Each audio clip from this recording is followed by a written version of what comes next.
Assalamualaikum warahmatullahi wabarakatuh. Apa kabar teman-teman semua? Semoga tetap dalam keadaan sehat walafiat ya. Dan masih tetap dilancarkan kegiatannya. Ya, alhamdulillah balik lagi ke channel saya Reski Fajriansyah, dan hari ini ya kita mau membicarakan tentang hasil drawing kemarin untuk Piala AFF usia 19 tahun ya. Yang sudah diselenggarakan di kantor Gubernur Sumatera Utara tepatnya pada tanggal 7 Mei kemarin ya, di mana hasil grup ini menempatkan Indonesia itu berada satu grup dengan Vietnam, Timor Leste, dan Myanmar. Grup ini termasuk cukup berat ya, dan bagaimana tanggapan Coach Nova serta bagaimana persiapan tim kita akan bahas di video kali ini. Namun sebelumnya seperti biasa teman-teman, terima kasih buat kalian yang selalu support channel ini dengan subscribe, like, dan share video ini ya. Dan buat teman-teman yang belum subscribe, saya mohon bantuannya ya untuk di subscribe, karena satu klik subscribe dari kalian itu berarti sangat luar biasa buat perkembangan channel ini. Saya juga akan mengembalikan kepercayaan teman-teman dengan memberikan informasi paling valid, paling update tentang sepak bola kita, tentang timnas kesayangan kita. Oke, tanpa berlama-lama guys, mari kita masuk ke pembahasannya.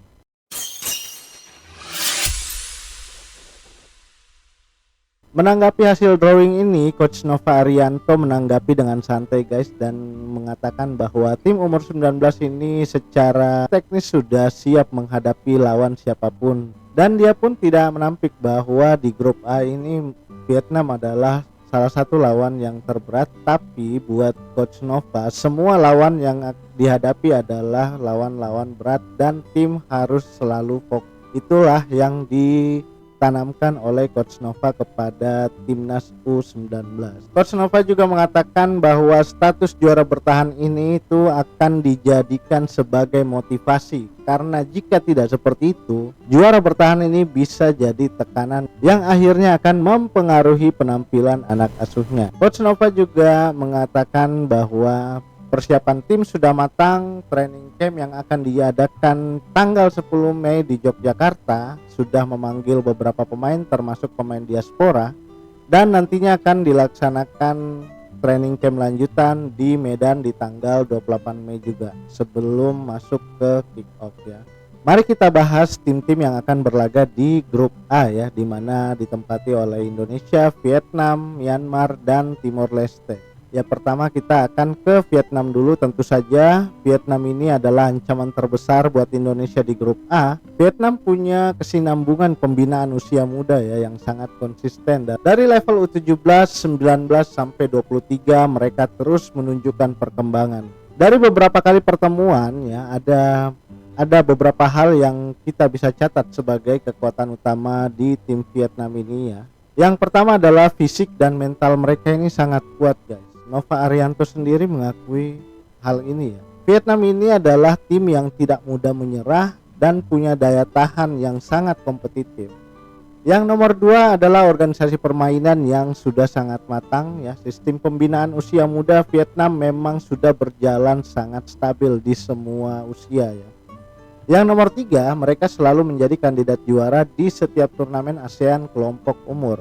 Ini bukan tanpa alasan guys ya, karena memang struktur pembinaan usia mudanya sudah sangat stabil seperti yang kita bahas tadi ya. Tapi kelemahan Vietnam menurut saya pribadi dalam beberapa pertemuan terakhir kita dengan Vietnam, terlihat banget mereka itu cenderung kesulitan saat menghadapi tekanan dari pendukung tuan rumah ya. Apalagi Indonesia saat ini bermain di rumah sendiri ya. Itu bisa jadi salah satu faktor X. Dan selain itu ya, beberapa kali pertemuan juga itu Vietnam tidak mudah guys menghadapi Indonesia, dan itu yang selalu menjadi mimpi buruk yang terus terulang untuk Vietnam. Jadi secara sistematis permainan ya, kita dengan Vietnam ini masih cukup berimbang ya, masih cukup berimbang.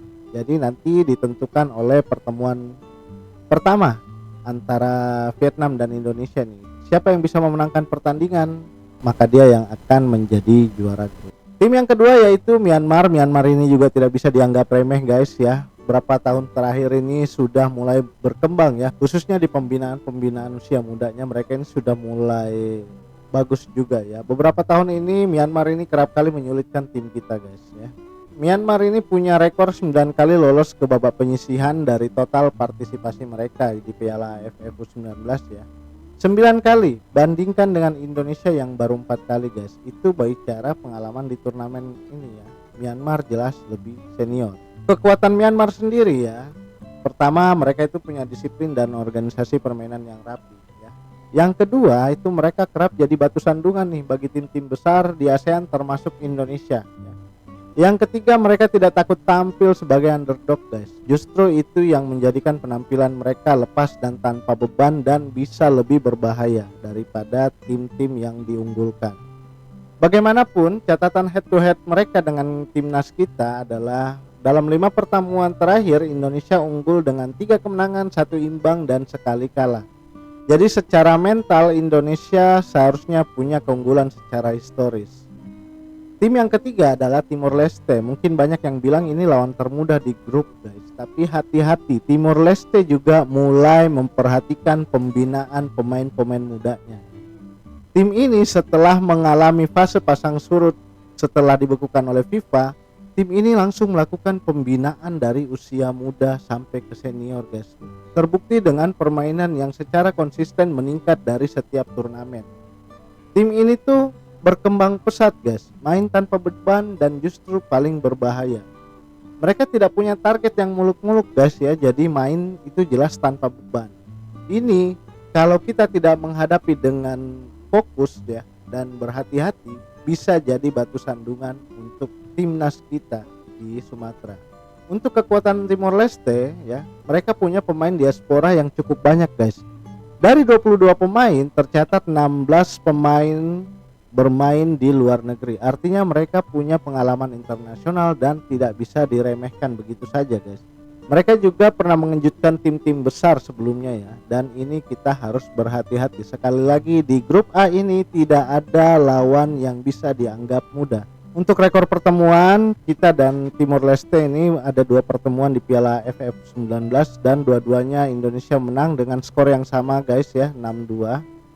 Jadi secara head to head dan kualitas squad Indonesia masih di atas mereka di turnamen sebelumnya. Tapi turnamen kali ini kita benar-benar harus waspada karena sekali lagi yang kita bahas tadi, 16 pemain mereka adalah pemain diaspora yang bermain di luar negeri. Yang tidak kalah penting, Indonesia adalah juara bertahan dari edisi 2024 sekaligus tuan rumah tahun ini. 2 faktor ini jelas jadi keuntungan psikologis besar buat Indonesia ya. Pemain muda akan lebih percaya diri bermain di depan pendukung sendiri, apalagi lapangan-lapangan yang disiapkan seperti Stadion Utama Sumatera Utara dan Stadion Teladan sudah disiapkan secara maksimal. Berdasarkan faktor yang sudah kita bahas tadi ya, Indonesia berpeluang besar keluar sebagai juara grup di grup A ini. Karena faktor kandang itu sangat krusial di level usia muda. Tekanan psikologis bermain di depan puluhan ribu pendukung sendiri akan memberatkan lawan, terutama Vietnam, dan tim ini tuh punya chemistry yang kuat sejak U17. Jadi tidak perlu khawatir, tidak perlu waktu adaptasi lama. Vietnam memang unggul di sistem pembinaan jangka panjang, tapi dalam satu turnamen singkat ya, faktor kebersamaan tim dan dukungan supporter bisa jadi penentu dari semua faktor di atas. Satu hal yang menjadi kunci menuju juara grup adalah tim kita harus mengalahkan Vietnam. Ini adalah laga yang sangat menentukan perjalanan timnas ke depannya di turnamen ini. Laga hidup mati untuk perebutan puncak klasemen. Yang kedua, pemain harus tetap fokus pada target. Pastikan jangan ada poin yang hilang dari Myanmar dan Timor Leste. Kalau itu tercapai, poin 9 atau 7 sudah cukup untuk jadi juara grup. Piala AFF U19 2026 akan dilaksanakan 1 Juni nanti ya.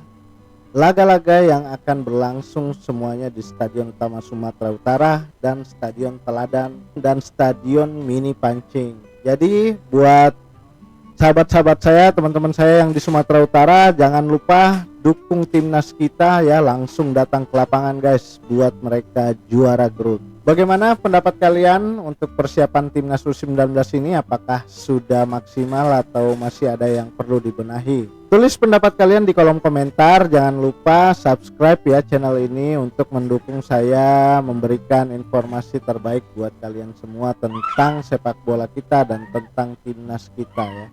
Terima kasih yang sudah menonton sampai selesai. Kita ketemu lagi di video selanjutnya. Wassalamualaikum warahmatullahi wabarakatuh.